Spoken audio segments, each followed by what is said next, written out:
For the 35th win of his career, he takes on veteran Edwin Vazquez. Zab Judah is going to turn 30 years old next month. The brash Brooklynite, still a major attraction in the sport. Right now, he's simply a man on a mission. He is looking for a win after what was yet another controversial yet wildly entertaining loss. Throughout his 11-year career, Zab Super Judah has seen it all.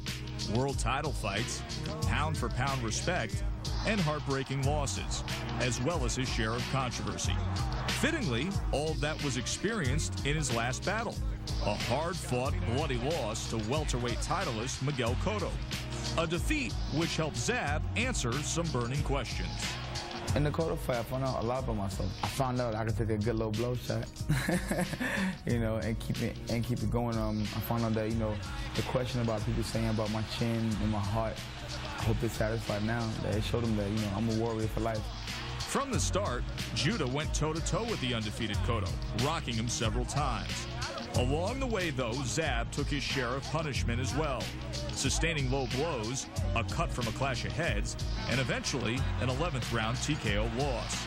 Team Judah has pointed to the fouls as the reason things didn't go his way. The first one was a low blow. I hurt it because it kind of jammed the cup up in there. But the second one took a lot out of me. I'm not trying to say the guy's a dirty fighter.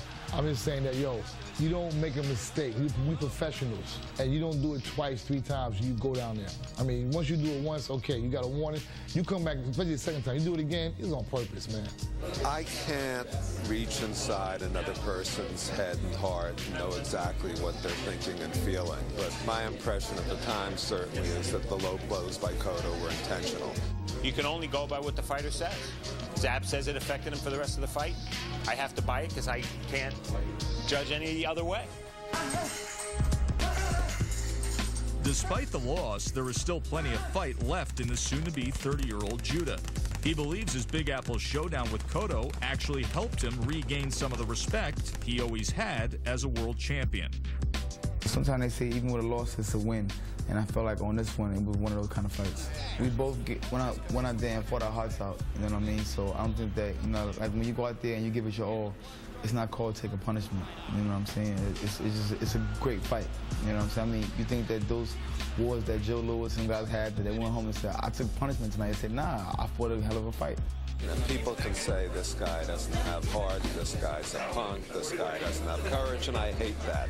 Anybody who gets in a boxing ring has heart, and Zab showed his heart against Miguel Cotto. Judah is now set to take on Edwin Vazquez, a fight the brash Brooklynite hopes to use as a stepping stone to another title run.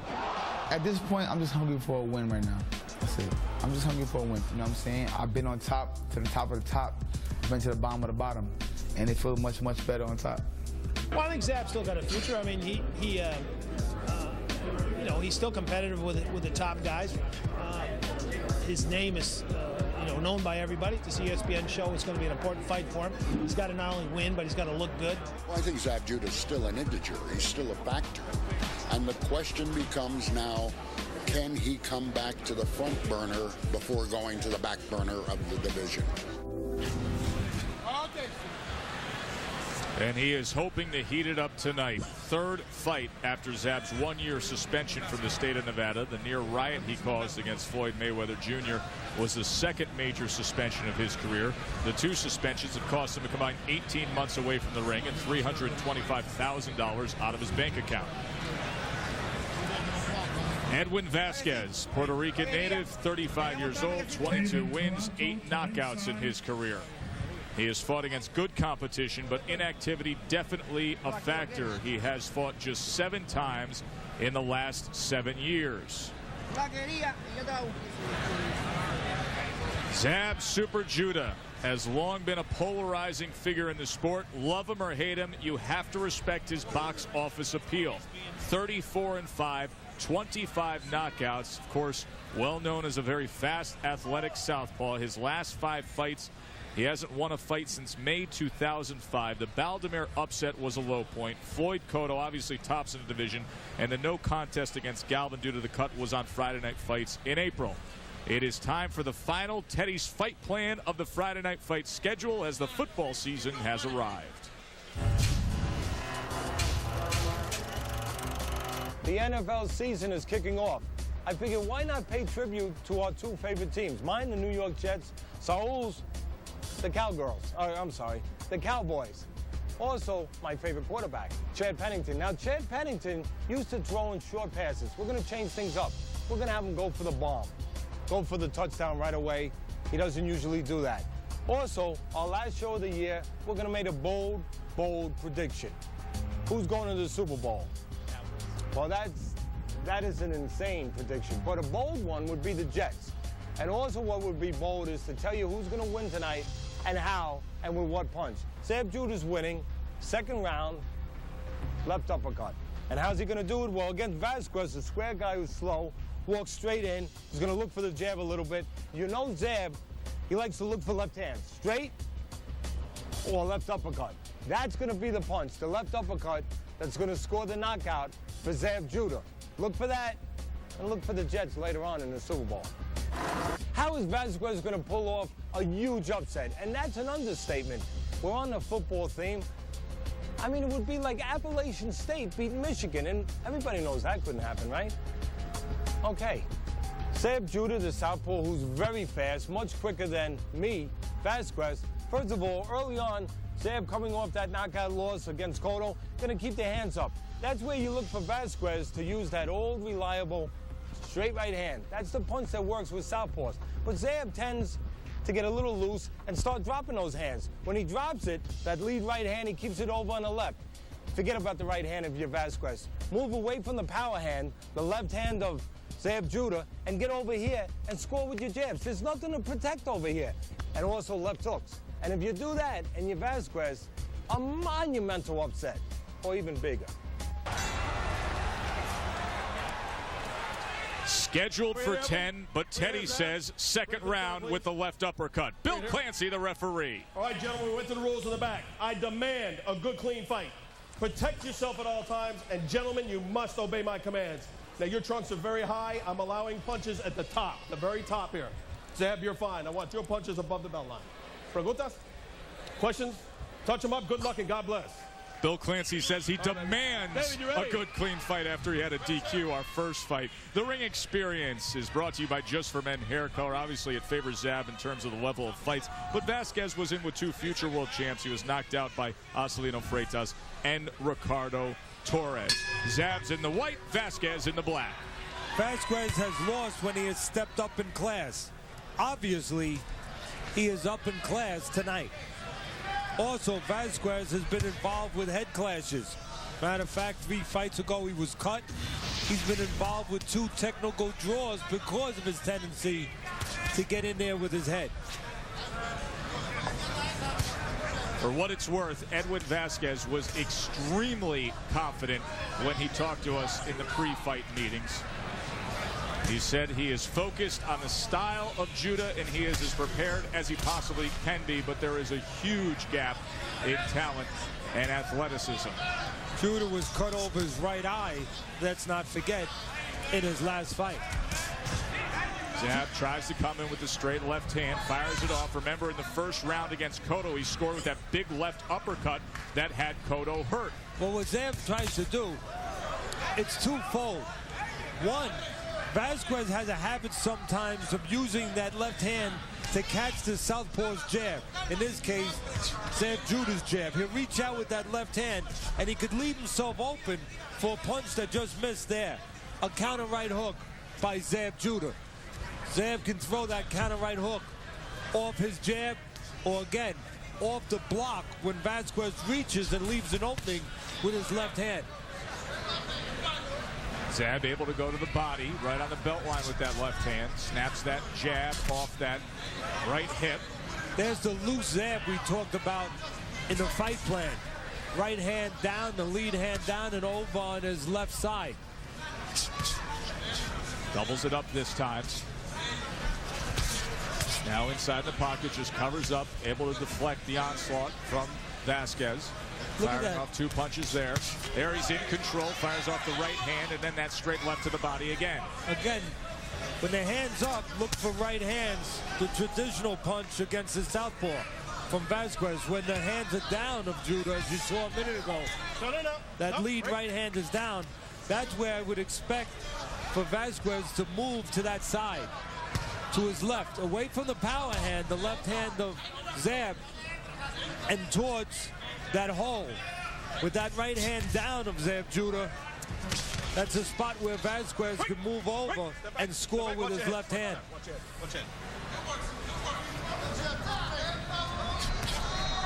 Because of the difference in talent, Joe, that you talk about, Vazquez must take advantage more than most times. And there's that head. There the head came in and it hit Zab flush in the mouth. Vazquez, again, must take advantage of any kind of opportunities that are presented to have a chance tonight. Coming to the end of round number 1, Vazquez and Judah. One day you find it's not business as usual. Joe Tessitore and Teddy Atlas with you at the Hard Rock here in the Gulf Coast of Mississippi. Zab Judah, Edwin Vazquez in round number 2. In that first round, Judah had 11-9 connect advantage. Hasn't won a fight in 2 years and 4 months, and trying to maintain his lofty position, Ring Magazine number 5 in the welterweight division. Division he was recently the undisputed champion of. Just a moment ago, when Zab chucked some leather at Vazquez, you saw Vazquez lean forward. That could be just the moment that Judah needs for a good punch when somebody's leaning forward, the left uppercut. You can see again, Vazquez comes in with that edge. That uppercut played a big role in that fight of the year type fight against Miguel Cotto. And looking back, Zab told us he could have used it even more. Give credit to Vazquez for taking advantage with his left hand a moment ago when he saw Judah with that lead right hand down. Again, Vazquez cannot match up athletically, talent-wise, with Judah, so he must take advantage of any gaps, of any holes in technique, any kind of moments or opportunities that are there. Vazquez has to grab them. If it comes down to talent, he will not win. Zab taking his time, looking for Vazquez to come in before firing off that left hand. Now you see the athleticism and the defensive abilities of Judah utilizing that speed. What Judah likes to do is when you throw at him, in this case, when Vazquez throws a left hand at him, Judah likes to take that right shoulder, get it up high, and kind of pull the left shoulder back a little bit and counter with left hands. Make the left of his opponent miss and create an opening for his own left. That right there, and you saw it right there. He gets that shoulder up, he dips that left shoulder back, and he creates an opening either for a straight left hand or a left uppercut. If that's not there, well, Judah is not out of ammo. He can go to that right hook, that counter right hook, especially if Vazquez reaches out with his left hand to block the jab of Zab Judah. There are different offensive weapons available to Judah. Short left hand on the inside from Zab. Now Vazquez tries to fire off. Instead, Judah goes to the body. 2-punch combination, and a straight left hand scores well for Judah here at the end of round 2 on Friday Night Fights. In the fight plan was a little off. I said second round knockout with a left uppercut. Zab just missed making that prediction come true in that last round. You saw by maybe 1 inch that left uppercut just missing the chin of Vazquez. You weren't the only one to notice that, because when he went back to the corner, Yoel Judah, his father and trainer, also noticed that it just missed hitting the spot, and he said, stay low, go back to that uppercut. He said, let me see a little bit of that Mike Tyson shimmy on the inside and look for it. Again, look for Zab Judah to get that right shoulder up. Just watch it at home. That time he was a little late, and the jab scored with the right hand down of Judah, but Judah likes to get that right shoulder up a little bit like Floyd Mayweather, and he dips that left shoulder back and creates an opportunity for left hands, either straight or up the middle.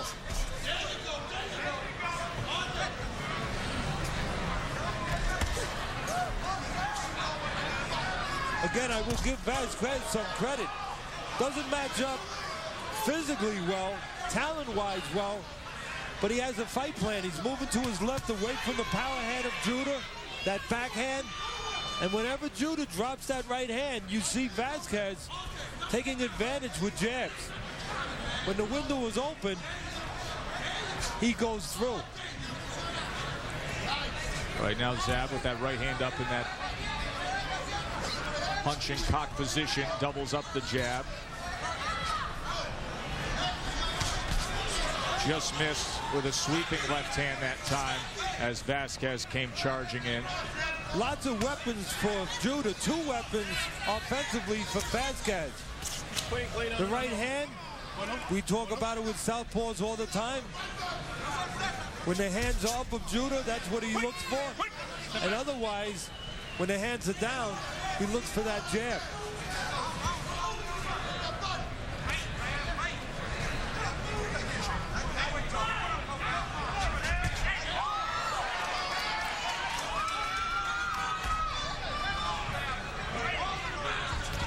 Most of Vazquez's fights have taken place in Puerto Rico. Vazquez has lost 2 of his last 4. And to make things even more difficult, took this fight on short notice. Punch track numbers, the total punches. You can see Vazquez has tried to stay as busy as he can to match Judah. Tying up that right hand of Zab's with his left.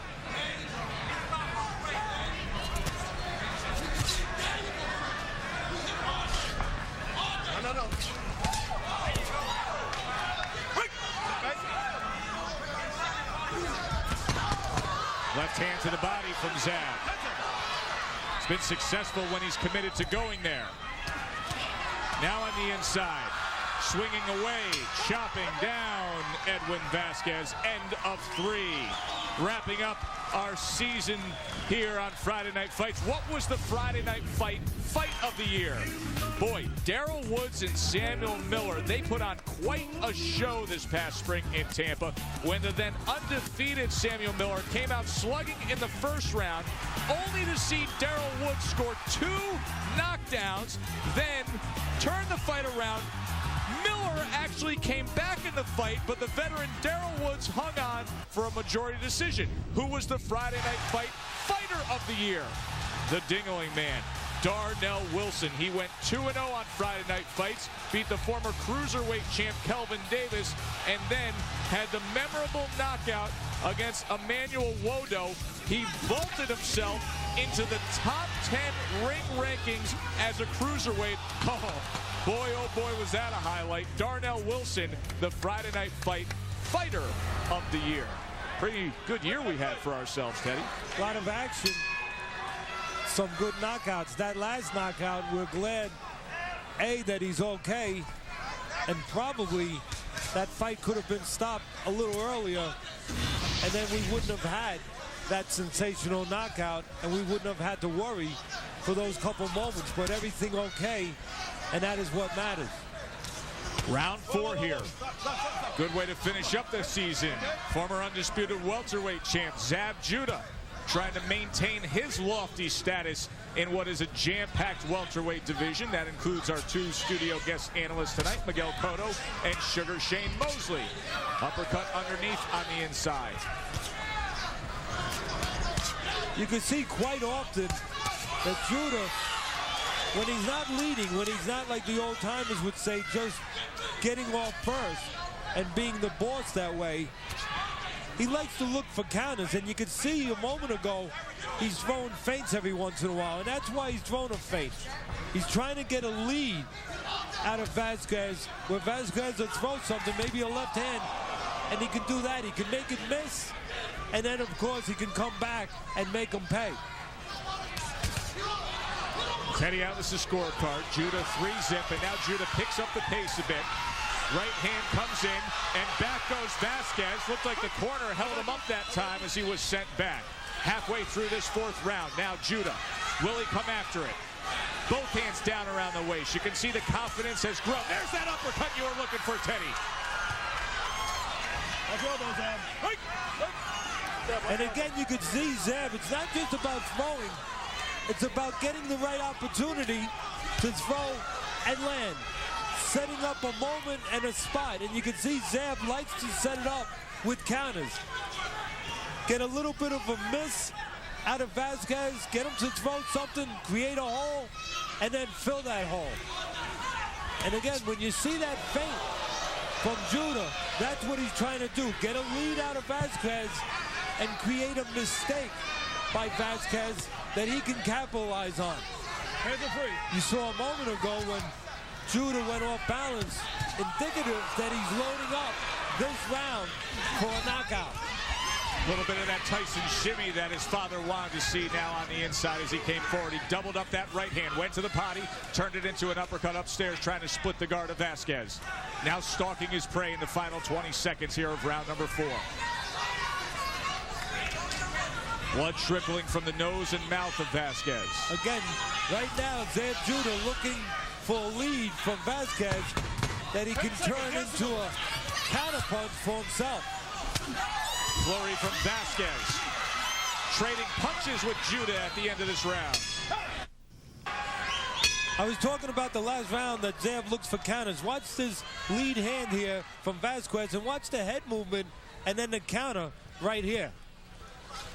He's waiting for a lead, he gets it, he makes a miss, and then he counters with that right uppercut.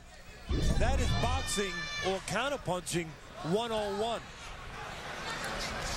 Round number 5. At the end of that 4th round, there was a clash of heads. And when they went back to the corners, Zab Judah saw blood coming from the left eye. So now there's a cut above the left eye caused by a clash of heads. Teddy, you talked about the fact that Vazquez has been prone to headbutts. So Judah now has the cut above the left eye. Round number 5. Back to the jab for Zab. 10 years ago, Edwin Vazquez had a chance to break through in the Boxino tournament, but instead he was the victim of Acelino Freitas' breakthrough moment. Was TKO'd in the 7th round against the future world champion. Put forth as good of an effort as can be expected from him in this matchup against a truly elite welterweight. And you see blood streaming down the left side of the face of Judah. Again, I mentioned it at the top.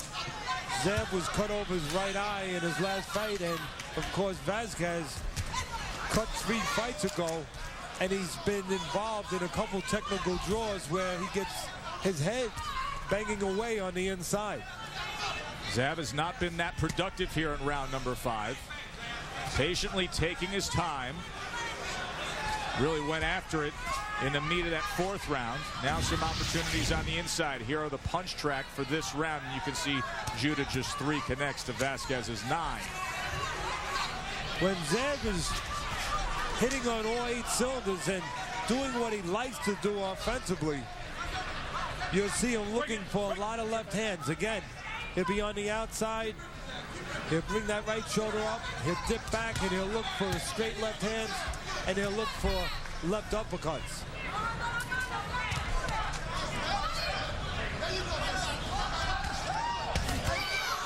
Right now, Zab Judah reminding us that he can go to the body. You see, he's wiping away at that cut above the left eye. Vazquez having the best round he's had so far as Judah has come off the gas pedal a bit here in round number 5, but still Zab in control. Joe Tessitore and Teddy Atlas with you ringside here at the Hard Rock in Biloxi, Mississippi. Zab Judah dealing with that cut just above the left eye. It happened from a clash of heads at the end of round number 4. Round number 6, Judah against Vazquez. The important man now, everybody's important in that corner, but the man with the most responsibility right now to stop that cut in Zab's corner is John Arthur. Opportunity with the right hook that time as Vazquez came charging in. Teddy Atlas's scorecard at the halfway point is scheduled 10-rounder. Shows Vazquez taking the last round 10-9. More of a product of Judah just not being the aggressor in that last round. His least productive round by far. Vazquez trying to prove that there is a talent beyond speed and athleticism and great ability. There's a talent in being steady, under control, and reliable. And I believe Vazquez proved that point by grabbing a round in that fifth. Doing it the old-fashioned way. Nothing fancy, nothing spectacular. As I said, just in a steady workman-like way, using that left hand. 15-year veteran. Prior to this, he was coming off a loss to Matthew Hatton, the brother of Ricky Hatton. There you see some of the diversity that Vazquez is using. Only two different things. Either the left jab when the right hand of Judah is down, or the straight right hand that fighters like to use against southpaws when Judah keeps his hands up.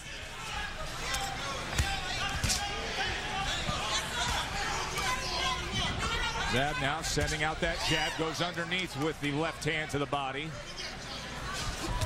Doubles it up, just misses up top with a straight left hand. Zab has been effective to the body in a couple spots that he's chosen to go there. Might not be a bad idea. Vazquez has already shown he's got a pretty good chin. Probably not a bad idea to stay to that body. Vazquez gives you opportunities when he covers up to go downstairs.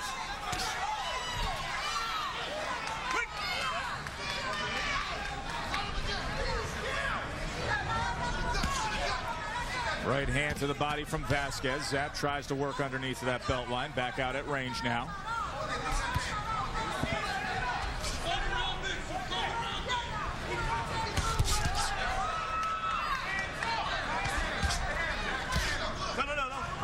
No. Bring it out.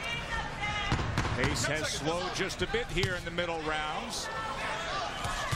Coming to the end of round number 6, Edwin Vazquez and Zab Judah on Friday Night Fights here in the Gulf Coast. And speaking of the Gulf Coast, one of the favorite native sons from this area now joined us, Roy Jones Jr. Good to have you with us. You got a great reception when you came in here. Of course, so many fans for so many years here.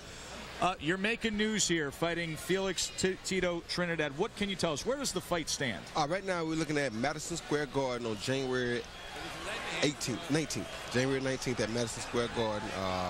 Wonderful pay-per-view event. A fight that should have probably happened some years ago, but Tito is back, and I guess he thinks he sees an opportunity to catch the old champ, but the old champ looking better than ever. And you see an opportunity to take advantage of a guy who needs to be set on his feet, a good offensive fighter, but a guy who has trouble with movement that you can bring. Exactly. I can bring movement and make it a very difficult night for him, but however, Ted, I've been looking at it a little different. For me being at this point in my game, at 175 pounds, we're going to meet at 170. You're too big for him? Is that no what way. you're That's what I'm saying. There's no way he should be able to last. So if he can, he's going to prove me wrong, but I'm going out there to stop him in 4 rounds, and I'm not trying to go no more than 4 rounds. You're just going to go out there and be the bigger guy? Go out there and bulldog him. Right, I think a lot of people are wondering, what does Tito even have left coming back against you in a spot like this? Well, I guess the good news for you, Roy, is you have those 2 choices. You can walk him down, or you can go around walking around the block a little bit. Exactly. I love having those options, but because he's such a strong fighter and a guy who has a lot of power in both hands, I figure let's make it a good fight. Let's get the fans what they're going to pay to see. So I got to go walk him down. Round number 7 here, Zab Judah against Edwin Vazquez. Zab has been dealing with that cut above the left eye since round number 4 due to a clash of heads. He was really turning it on before that cut developed in round number 4. For a moment there, it looked like he was scoring big with the uppercut and that he was possibly going to get rid of Vazquez, but now he's come off the gas pedal a bit. Roy, what do you make of Zab's showing tonight? I think he's just trying to get him some rounds in, get a little bit of rest off of him, make sure he's back. I think he's been looking really, really good, really brilliant, very good defense, very good counter punches. He took a low round off when he lost that 1 round. I think he let the cut bother him a little bit that round, but I think he's got it under control now, and I don't see no problems for him. Roy, Vazquez has shown a pretty reliable chin. and he's shown some veteran moves in there. You know, moves his head just enough to survive the big shots. If you were Zab and you in there with that and you saw that, would you start going downstairs a little bit more? Yeah, as a matter of fact, Ted, that's what I was telling Zab between rounds, was go to the body more, because this guy's a very durable head. You're going to have a hard time trying to knock him out with one headshot. Whereas body down a little bit first, then go back up to his head and check it every now and then. As we get older, we got to get smarter and learn that sometimes these guys do have good heads, but he's been a 15-year veteran. He also has a little bit of skill. And like you say, he's moving his head just enough sometimes to avoid the big punch. So you use that body to wear him down a little bit more, and then that big punch will land. Absolutely. You know, Roy, you brought up a good point about Zab maybe wanting to get some rounds in, and it's good for him because when we had him on Friday Night Fights before the Miguel Cotto fight, he only got a round in because of a clash of heads that caused a stoppage and no contest and one. That didn't serve him well coming off the year suspension going into the Cotto fight. No, that hurt him real bad. I think that was his big disadvantage in the Cotto fight, was that he didn't have enough rounds. So right now he needs the rounds. Digging to the body well, scores with a two-punch combination. Now flicks that right jab off the hip. And right now you can see those opportunities where Vazquez, when he covers up, puts those earmuffs on a little bit, he allows and gives the opportunity for Zab to go downstairs. And that's what Zab has got to take advantage of. If a guy gives you that, you got to take what he gives you. Good body shot. There it is, the left hand to the body right on the belt line. Came back, tried to place the right hand. Coming to the end here of round number 7. Edwin Vazquez trying to hang around with Zab Judah. We will have more with Roy Jones Jr. when we come back to Friday Night Fights. Roy Jones Jr. here as Zab Judah is going after round number 8 here. Roy Jones, we got the sense that he may try to get rid of him because of what was said in the corner. He said he's out of here. They didn't take a seat on the stool. He said, we got some work in. We look good. Now let's do it. And now he's going to try to land some big headshots to see can the guy take him. Now he must have sensed some weakness in the last round. And that big headshot is going to come in the form of what Zab has the most confidence in. That left hand, the power hand, where he can turn on it. And there it is to the body. Here comes Zab on the attack. When there's a little distance, Zab, Roy, I was talking about this before, he loves to get that right shoulder up and just bring that left shoulder back and make his opponent miss a little bit and create an opening for a left hand, either an uppercut or a straight left. And you can almost see that Zab's looking for that opening or that opportunity right there. Zab says, here I am, come and get it. Towing the line. Reaches in. Well, what he's doing, he's setting his feet, and he's looking for Vazquez, Roy knows that, to do some of the work for him. He's looking for Vazquez to be a little bit of a sucker, to walk into him where he can make him miss and make him pay. And Vazquez is having no part of it right now. Right, Roy? That's a good left hand.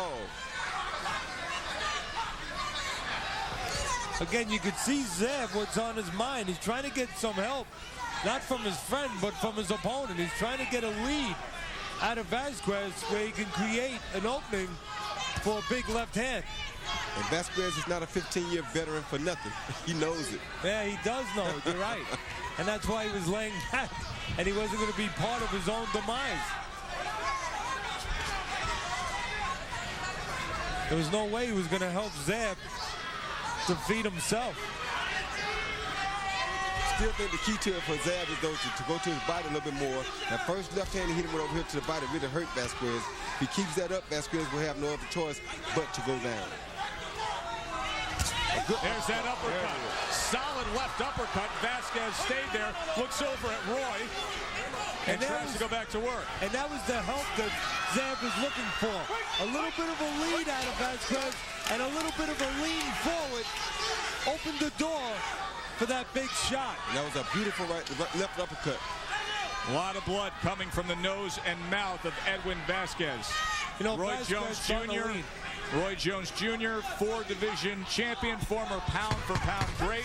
Thank you so much for your time. It's always nice to visit with you. Thank you guys for being here. Pensacola always in the house, and y'all check me out with Tito Trinidad. Good luck, End of 8. Thank you. Uppercut here, you're going to see a lead punch and you're going to see a little bit of a movement from Zab, and then the uppercut. Zab's going to make a miss. He's looking for a little help.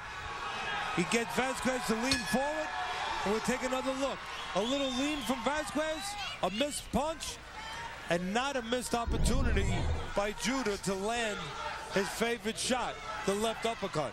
Round number 9. Zab Judah was told, go and put on a show. 2 rounds to go. Vazquez has stayed in there. Didn't go down from that left uppercut in round 8. Judah wants to end this in spectacular fashion after getting good, solid rounds in. And probably more than expected test from Vazquez. Vazquez came in as prepared as he could be.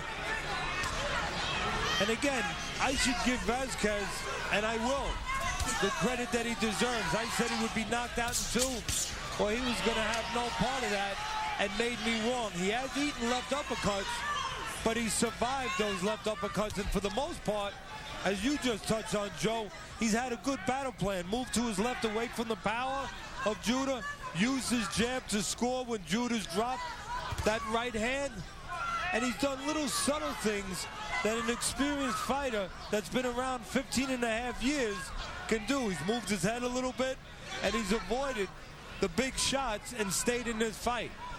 5th and 6th round. That after Judah was cut and took the 5th round off, and Vazquez just worked a little more in the 6th round. But Zab well ahead on Teddy's scorecard. Zab still waiting on that opportunity for Vazquez to come forward and see if he can deliver that big power shot again. The danger with Zab is when you start looking for that left hand, the power hand of Zab, he can catch you with the right hand and with the right hook. And again, you can see what Zab's doing this round, Joe. He's not leading. He's not using that jab you like to see him use sometimes in creating offense. He's looking to find offense. He's looking for Vazquez to help him out a little bit. And as Roy Jr. said before, Vazquez experienced enough. When he sees that, he lays back. He doesn't come forward. There he went forward because he saw Zab Judah move his feet and he wasn't set. But for the most part, you could see when Vazquez feels that Judah's trying to lead him into a trap, he lays back. And that's exactly what Judah's trying to do. He's not creating offense with his jab. He's looking for Vazquez to create it for him by making a miss and countering him. Vazquez has scored a couple of times upstairs in the final minute here of this 9th round. Now Judah back to the inside, tries to score with the left hand. 10 seconds, 10 seconds. A lot of blood coming from the nose and mouth of Edwin Vazquez. 1 round to go. Former undisputed welterweight world champion Zab Super Judah, 10th and final round. Many doubted Edwin Vazquez would reach this round, but here we are on Friday Night Fights from the Hard Rock Hotel Casino in Biloxi, Mississippi. Zab Judah headlining this Friday Night Fights. I'm Joe Tessitore alongside Teddy Atlas. Still to come tonight, one of the best prospects in the entire game, Lamont Peterson, 21-0, will be taking on Frankie Santos. Teddy Atlas's scorecard. Zab in control, 88-83. The tune changed after that 9th round in the corner of Judah. When he went back, he heard, hey, go out there and box. You don't have to worry about the knockout now.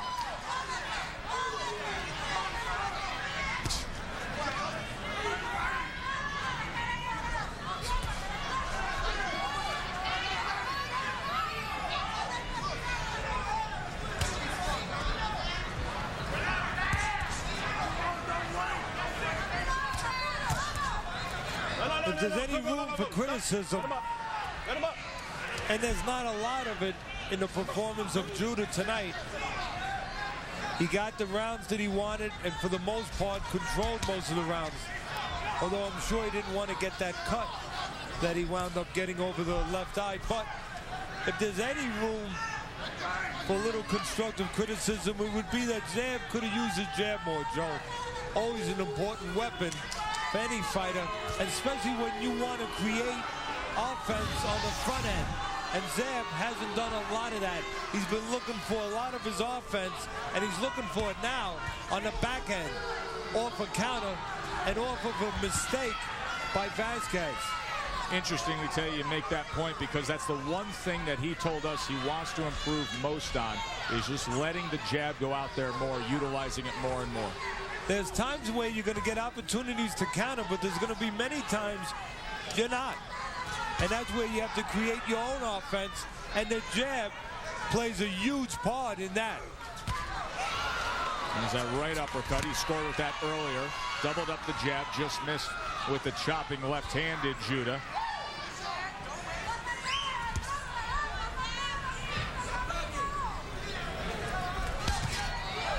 You see two things going on right now. You could see the mind of Judah, again, looking for a counter, looking for a mistake, looking for some help and cooperation from Vazquez. For him to throw where Judah can make him miss and make him pay. But you could also see Vazquez, when he sees that, he lays back a little bit. He doesn't want to walk into a trap. Right now, not laying back.